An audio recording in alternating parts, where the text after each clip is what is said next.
Let me share an unusual yet insightful experience from my journey of learning English. I studied English in school for many years, beginning in middle school, and eventually passed both the TOEFL and IELTS exams. These tests are designed to assess English proficiency, and I thought I had a solid grasp of the language. However, when I moved to the USA for graduate school, I faced an unexpected challenge. While I could understand almost all the content in my lectures, I struggled to form complete sentences in conversations. This was particularly frustrating in everyday situations like ordering food at a restaurant or asking for help in a grocery store. Simple exchanges, such as responding to, "How are you?" or saying thank you, often required me to pause and think twice. This experience made me question my language skills and left me feeling quite puzzled and discouraged. If you've faced similar challenges, know that you're not alone. This experience underscores a significant point: the difference between passive and active language skills. In many countries, English is a compulsory subject in schools, and students often develop strong passive language skills. These include the ability to understand spoken and written English, such as listening to a lecture or reading a book. However, my travels and interactions revealed that many people, despite understanding English well, struggle to use it actively, especially in speaking and writing. This is because passive language skills, like listening and reading, are more commonly taught and practiced in traditional educational settings. In contrast, active language skills, which involve producing the language through speaking and writing, require a different set of practices and are not as easily acquired through conventional classroom methods. To bridge the gap between passive understanding and active use, it's crucial to engage in activities that emphasize language production. My first tip is to practice output more than input. While listening and reading input are essential, they often need to be balanced with speaking and writing output exercises. A great way to start is by writing. Begin with short paragraphs or journal entries. Writing not only helps improve grammar and sentence structure, but also encourages you to think critically about how to express your thoughts. Another effective technique is paraphrasing content you've recently encountered, such as a movie plot, a book summary, or even a YouTube video. This not only reinforces your understanding, but also helps you practice expressing ideas in your own words.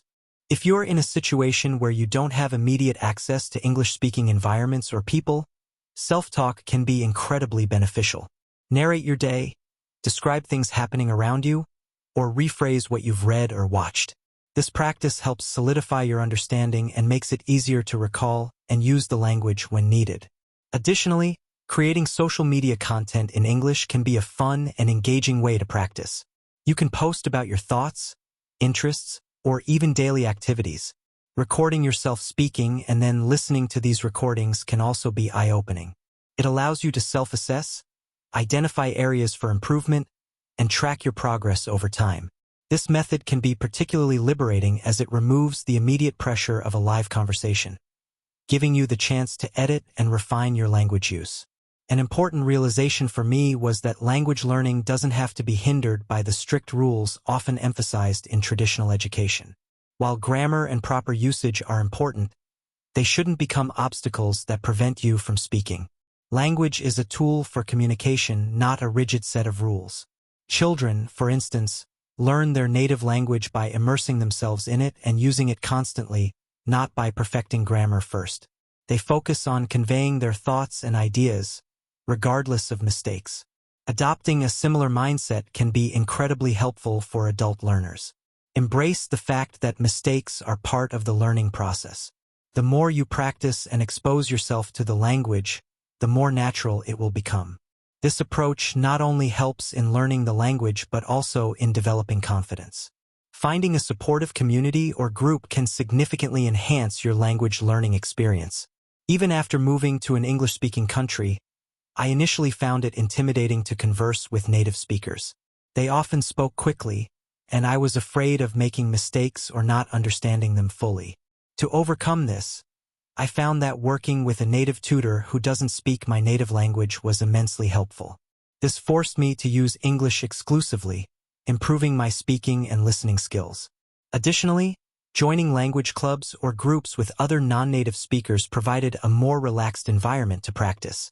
These groups are invaluable because they offer a safe space to make mistakes, learn from them, and gain confidence. Another key point is to remember that most people are kind and understanding when interacting with language learners. During my time in the USA, I often worried about speaking English slowly or making grammatical errors.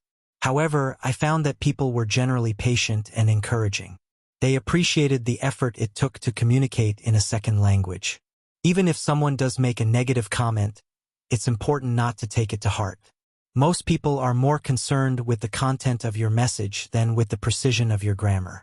Think about how you would react if someone were learning your native language. You would likely be supportive and helpful, focusing more on the attempt to communicate than on any imperfections. Moreover, practicing speaking in different contexts can greatly enhance your fluency and comfort level. For example, engaging in casual conversations with friends, participating in discussions at work, or even public speaking can all contribute to improving your language skills. It's also beneficial to expose yourself to various English accents and dialects, as this broadens your understanding and prepares you for diverse interactions. This can be done by listening to podcasts, watching movies, or attending events where English is spoken. The more varied your exposure, the more adaptable you become in different communication settings. Lastly, it's crucial to maintain a positive mindset and stay motivated. Learning a new language is a long-term commitment, and progress can sometimes feel slow. Celebrate small victories along the way, whether it's successfully ordering a meal, participating in a group discussion, or understanding a complex article.